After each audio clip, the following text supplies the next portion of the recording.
Buongiorno, benvenuti alla TG Sicilia, le principali notizie. Sparatoria in pieno centro a Catania, uno dei due feriti è stato colpito al torace, indagano i carabinieri. Sul posto ritrovata la pistola utilizzata nello scontro a fuoco. Dovrò cercarmi un lavoro nero, come prima. Da Palermo lo sconforto di Donatella, senza più reddito di cittadinanza. Venerdì presidio davanti ai servizi sociali. In Sicilia il maggior numero di tagli al sussidio. A Fontanarossa ancora lunghe code sotto il sole, scarse notizie sui voli dirottati e gli autobus sostitutivi. Nervi a fior di pelle tra i passeggeri e i pochi addetti alle informazioni. Passa al Senato la mozione di Sud Chiama Nord perché il governo indaghi sulla gestione dell'incendio all'aeroporto di Catania. Diossina a Palermo, divieti di vendita di carne e uova per le aziende agrituristiche e le trattorie nell'area dei roghi. Per i commercianti la Coldiretti chiede subito ristori. Fermati ad Agrigento i 4 tunisini che hanno depredato numerosi barchini carichi di migranti partiti da Sfax. Tutti pazzi per i pinguini, in 40.000 allo stadio San Filippo di Messina per la band che canta e dialoga con giovani e famiglie per ore. Canoa polo, Catania campione d'Italia, la polisportiva Canottieri riporta lo scudetto maschile alle pendici dell'Etna. In finale i rossazzurri hanno battuto Napoli.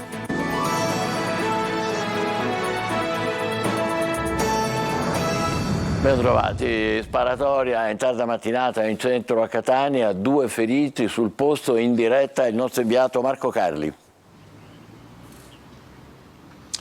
Buongiorno Michele, purtroppo appunto si continua a sparare per strada a Catania. Noi ci troviamo in via Santa Maria della Catena a San Cristoforo, nel quartiere di San Cristoforo, dunque in pieno centro della città etnea.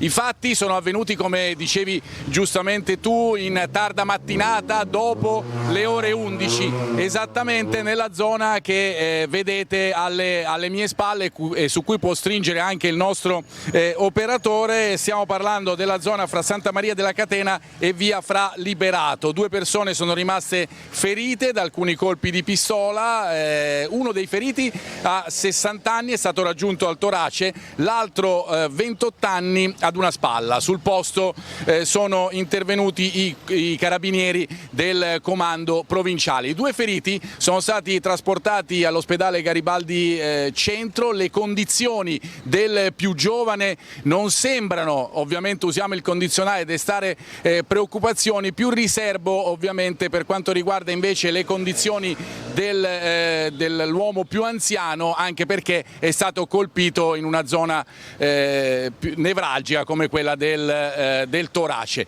L'arma è stata ritrovata circa un'ora dopo i fatti in una via vicina, esattamente via Ghiaioti, che si trova a circa 100 metri rispetto alla zona in cui è avvenuta la sparatoria. Per ora è tutto dal centro di Catania, a te Michele. Grazie a Marco Carli, in diretta da Catania. Passiamo ad altro. Lo stop al reddito di cittadinanza scatena malcontento e proteste. A Palermo venerdì in programma una manifestazione da parte dei percettori. Marco Gullà. C'è la realtà che alla fine di tutto ad agosto non avremo niente, non avremo neanche i 350 euro perché appunto non sono neanche partiti i corsi di formazione e quindi praticamente ci ritroveremo tutti nella miseria. Lei è Donatella, palermitana, un lavoro non ce l'ha e a luglio ha percepito per l'ultima volta il reddito di cittadinanza. L'SMS arrivato nei giorni scorsi ha mandato nello sconforto tanta gente che come questa signora lo ha ricevuto. Adesso la preoccupazione per un futuro sempre più incerto, soprattutto in città come Palermo, attanaglia molti di loro. Sono convinta che questa sia una grandissima ingiustizia sociale, forse la più grande che un governo abbia mai fatto, perché tanta gente si ritroverà logicamente senza senza sussidio a dover tornare, specialmente in una realtà come Palermo, ad essere sottopagati e quindi al lavoro nero. E adesso cosa facciamo? Una domanda che molti percettori si stanno ponendo. Tante famiglie, tante persone si trovano in difficoltà e stanno prendendo questa situazione anche con uno stato d'ansia, di difficoltà veramente da non sottovalutare, proprio il panico più totale, specialmente in una realtà come il Sud, una realtà difficile dove non c'è stato mai un lavoro regolare, quindi figuriamoci alla nostra età riuscire a trovare un inserimento nel mondo del lavoro. Venerdì in programma protesta da parte dei percettori davanti l'ufficio dei servizi sociali a Palermo. A Fontanarossa disagi e tensioni tra i passeggeri e il personale, lunghe file fuori dal Terminal C con i viaggiatori costretti a stare sotto il sole prima di poter effettuare l'imbarco. Code anche per i pullman sostitutivi. Intanto sono spesso tardive le informazioni sui voli cancellati o dirottati. Orazio Longo. La fila è ancora lunga a Fontanarossa, la vedete qui che si estende per un centinaio di metri dal Terminal C. La gente deve aspettare fuori cercando un po' d'ombra finché c'è, poi sotto il sole, prima di potersi imbarcare. E meno male che oggi le temperature non raggiungono i 46 gradi della scorsa settimana. Siete al limitare del sole? Si spera di partire comunque da Catania, almeno già questo. Dove dovete andare? A Fuerteventura. Siamo a 1 ora e mezza dalla partenza confermata e ancora siamo qui col bagaglio da lasciare al check-in. Lei dove deve andare? Io devo andare a Trieste. All'andata sono dovuto scendere a Reggio Calabria, mi sono preso una macchina, ho fatto chiaramente il traghetto 2 giorni dopo perché ci hanno cancellato il volo esattamente la mattina stessa.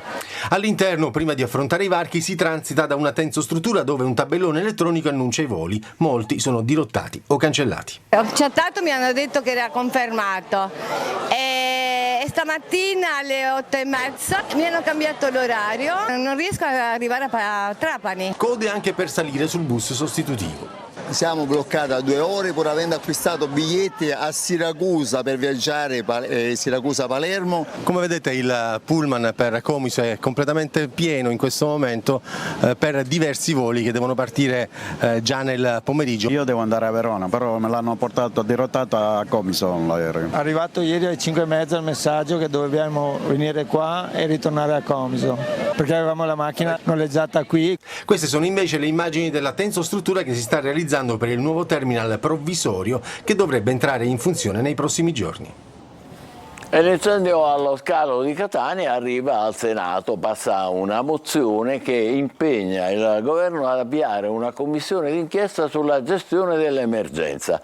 E per il sindacato di polizia SIAP, Fontanarossa è rimasto l'aeroporto del 2007. Giusy Lazzara. L'incendio all'aeroporto di Catania sta provocando disagi da oltre 2 settimane. Valutare la responsabilità e i controlli effettuati diventa un caso anche per il Parlamento nazionale.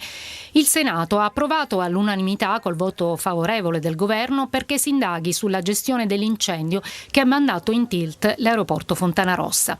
A sollecitare l'intervento istituzionale Cateno De Luca, leader del Sud Chiama Nord, che a Buongiorno Sicilia annuncia che la mozione presentata dalla senatrice Daphne Musolino è stata approvata da tutti i gruppi parlamentari. Una commissione dovrà accertare se c'è anche da parte, in questo caso dell'Enel, una realizzazione di un manufatto comunque non conforme agli standard, perché un cavo dell'alta tensione che passa sotto il sistema aeroportuale, questo onestamente ancora mi inquieta di più. Si scopre che non sarebbe stata la stampante a provocare il cortocircuito nello scalo, ma un cavo dell'alta tensione che passa sotto l'aeroporto. A dare l'allarme è una dipendente di un'agenzia di noleggio auto che ha visto il fumo uscire dalle grate dell'aria condizionata. Da qui la mobilitazione generale e l'intervento dei vigili del fuoco e degli agenti di polizia. Presenti in una situazione particolare già critica, denuncia il sindacato SIAP delle forze di polizia che aveva segnalato la carenza all'interno dello scalo. Tante situazioni paradossali, no? Dagli box delle cabine aeroportuali per i controlli di frontiera alle uscite di sicurezza delle aree, diciamo, high side, se devo dire quelle riservate. Tutta una serie di incongruenze che mi hanno fatto notare effettivamente che l'aeroporto, insomma, è rimasto quello del 2007, né più né meno, pur avendo il doppio dei passeggeri in transito. Continuano intanto i lavori di bonifica nel Terminal A. La diossina a Palermo, guai per le aziende agrituristiche e per le trattorie dell'area dove è vietato per 15 giorni vendere carne, latte e uova prodotti dopo il 24 luglio. Per i commercianti interessati la Coldiretti chiede subito ristori. Manlio Viola. Dopo i danni dovuti agli incendi, ecco i danni indiretti a coltivatori e agricoltori. Occorre prevedere subito ristori per tutti coloro che sono stati danneggiati incolpevolmente dall'ordinanza antidiossina firmata dal sindaco di Palermo, Roberto Lagalla. È quanto chiede Coldiretti Sicilia. Il provvedimento riguarda l'area di 4 km dove l'ARPA ha riscontrato la presenza dell'inquinante ambientale prodotto dall'incendio della discarica di Bellolampo nei giorni scorsi. Il problema sarà per le trattorie caserecce di montagna che praticano il sistema dal produttore al consumatore. Stagione rovinata per queste aziende agricole ed agrituristiche. Nessuna ripercussione invece, almeno fino ad ora, nei mercati locali e rionali. La gente acquista veramente e spende i soldi, quelli che hanno, non è che non ce n'è. No, paura non ce n'è. La paura la fanno solo i telegiornali, quelli che dicono loro. Noi siamo addetti a quelli che loro dicono, noi pensiamo. Beh, preoccupato un po' per la salute sì, perché è chiaro, però siamo noi che stiamo distruggendo il mondo. Ad esempio, potrebbe ripercuotersi anche sulla frutta, verdura che magari si acquista? Penso di sì. E il problema è pulire bene la verdura, pulire bene la frutta e pulire molto spesso le mani. Proprio questo dice l'ordinanza, lavare accuratamente frutta e verdura, ma anche evitare di mangiare carne, uova e latte prodotti dopo il 24 luglio nella zona. Avviati poi i controlli a tappeto da parte dei veterinari nell'area delimitata dalla collina di Bellolampo, dai quartieri di Cruillas, Cep, Borgonuovo, dai paesi di Torretta, Isola delle Femmine e parte del comune di Capaci. I veterinari controlleranno le mandrie e il latte prodotto. L'emergenza durerà 2 settimane. Si è aggravato il bilancio dell'incidente stradale avvenuto ieri pomeriggio sulla statale Caltanissetta-Gela all'altezza del viadotto Capodarso. Oltre alle 2 prime vittime è spirata anche la giovane che era rimasta trasportata in gravissime condizioni all'ospedale Sant'Elia. Eleonora Modica, 31 anni, è morta durante l'intervento chirurgico. La ragazza viaggiava insieme a un altro giovane di 28 anni, Giovanni Fossile, deceduto sul colpo. Lo schianto è avvenuto con un'altra auto sulla quale viaggiava Arianna Ceccarelli, di 36 anni, anche lei morta sul colpo. Un uomo di 41 anni trasportato in gravi condizioni all'ospedale di Enna. E un altro incidente mortale a Palermo all'ingresso dell'ospedale civico, uno scontro violento, come vedete, tra 2 moto. Una stava entrando in ospedale e l'altra ne stava uscendo e una delle 2 procedeva a forte velocità. L'impatto è stato violentissimo, uno dei 2 motociclisti è morto sul colpo. È stato soccorso dai sanitari del 118, ma purtroppo non c'è stato nulla da fare. Fermato l'equipaggio del peschereccio pirata che ha depredato numerosi barchini di migranti partiti dal Nord Africa. Davide Sardo. Inseguono in mare i barconi carichi di migranti che viaggiano verso le coste siciliane per rubare i motori rivenduti poi agli scafisti, ma anche soldi e telefoni cellulari. E 6 disperati subsahariani asiatici si oppongono agli assalti, con i loro pescherecci sbarrano il percorso della carretta, minacciano e intimidiscono i naufraghi mostrando coltellacci. Sono diversi i casi sui quali la Procura di Agrigento, con a capo il reggente Salvatore Vella, ha lavorato nelle ultime settimane. A trasformarsi in pirati sono i pescatori tunisini a caccia di denaro. 4 nordafricani sono stati fermati, si tratta del comandante e dell'equipaggio della motopesca Assil Salah. Da un punto di vista umano questa vicenda mi rattrista particolarmente, perché va a colpire un po' quello che è l'attività in mare, cioè io non avevo mai visto fino adesso gente di mare che va contro persone che stanno già in grossissime difficoltà. Contro i 4 tunisini arrestati hanno testimoniato alcuni superstiti del naufragio avvenuto lo scorso 23 luglio in acque sarmaltesi, con 5 dispersi, fra cui un bambino. Ieri sera a Messina oltre 40.000 persone allo stadio San Filippo per il concerto dei Pinguini Tattici Nucleari. È una band rivelazione degli ultimi anni, un pieno di entusiasmo per i ragazzi di Bergamo al loro unico concerto da bar in giù. Francesco Triolo. Alzate le mani e chiudete gli occhi. Pinguini scomparsi, pinguini risciolti. Musiche e parole, dediche, storie di vita vissuta, un'esplosione di entusiasmo, il concerto dei Pinguini Tattici Nucleari ieri sera a Messina, 41.000 fans allo stadio San Filippo, tanti giovani, famiglie, un ritmo che ha coinvolto tutti sin dall'inizio e poi i ricordi dai concerti a Milazzo ed Alcamo, i viaggi sul Ducato e il cachet speso in Camogli all'Autogrill. È stato un dialogo continuo quello dei ragazzi di Bergamo con il loro pubblico, passando per i successi che gli hanno resi la band rivelazione degli ultimi anni. Noi siamo giovani guardi, ti dedico l'autostrada che fondano al mare. Giovani guardi, figli dei fiori del mare, guerre lontane. 24 canzoni, un DJ set, una parte acustica, oltre a Giovani Wallaby e Coca Zero non potevano mancare successi come Ringo Starr e Pastello Bianco, lasciati in coda al concerto. E per favore non piangere, e non ci rimanere male, che noi due ci conosciamo bene, dalla prima elementare, e a scrivere tutti i miei segreti, e stasera solo voglia di parlare, di perdere la testa e non pensare più, che la mia vita non è niente di speciale, e forse alla fine c'hai ragione tu. Come fa di là? Giusto, in mezzo.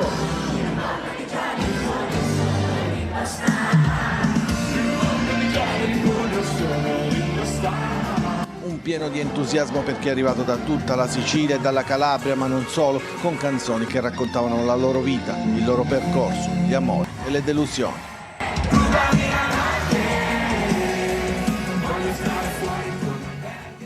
Grandissima folla, grande successo. Adesso facciamo una breve pausa, subito dopo il Palermo per il calcio e poi lo scudetto della Canoa Polo a Catania. State con noi.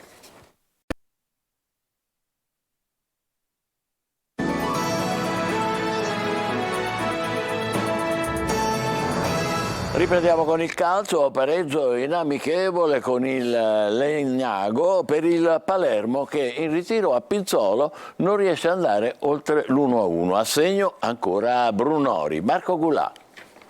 È pur vero che è sempre calcio estivo, ma sicuramente pareggiare con una formazione di categoria inferiore e per lo più neopromossa non è certamente un segnale incoraggiante. Il Palermo non va oltre l'1-1 con il Legnago, compagine promossa in Serie C. Il Palermo non ha giocato una grande partita, ma tra calciomercato e lavoro sul campo c'è comunque ampio margine di miglioramento. Le assenze per infortunio e i ritardi sul calciomercato stanno pesando nell'economia del lavoro di Corini. Match ieri sbloccato da Brunori, imbeccato da Ceccaroni. Poi nella ripresa, dopo il rigore fallito da Insigne, è arrivato il pareggio degli avversari. Io penso che la squadra ha lavorato bene, con grande intensità, abbiamo fatto un lavoro importante anche ieri, da un punto di vista sia tecnico-tattico che atletico. Abbiamo carichi importanti, ma la squadra sta facendo delle ottime prestazioni da questo punto di vista. Siete troppo intelligenti per non capire che abbiamo adattamento in diversi ruoli in questo momento, però quello su cui stiamo lavorando, quello che sono poi i principi che stiamo portando avanti li ho visti in campo. Secondo me abbiamo affrontato una squadra che dal punto di vista dell'intensità del ritmo e anche dal punto di vista del fallo tattico ci ha condizionato molto le giocate. È stata una partita molto atletica, molto fisica, molto combattuta, l'abbiamo retta. Mercato, il Palermo dovrà presentare un'offerta importante se vorrà affondare il colpo per Niccolò Corrado. L'esterno di proprietà della Ternana è uno degli obiettivi per la fascia sinistra della difesa. Un'altra opzione rappresentata da Gianluca Di Chiara, ma in questo caso bisognerà attendere gli sviluppi sul caso Regina. La Polisportiva Canottieri Catania riporta lo scudetto maschile della Canoa Polo alle pendici dell'Etna. La squadra rossatura si è imposta sul Napoli nella finalissima per il titolo. Marco Carli.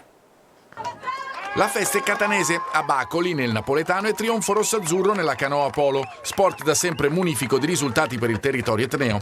È il secondo scudetto per la squadra maschile della Polisportiva Canottieri Catania. In finale la vittoria decisiva con il punteggio di 3-2 contro i padroni di casa del Canoa Club Napoli. Ed è un atto conclusivo al Cardiopalma, visto che si decide al Golden Goal. Il successo porta la firma indelebile del giovane Francesco Barbagallo. Il polista della Nazionale Azzurra decide l'accesa finalissima al supplementare segnando di forza la rete decisiva e poi commenta così: lo so, mancavano 10 secondi di shot di metterla dentro per poter vincere questo scudetto!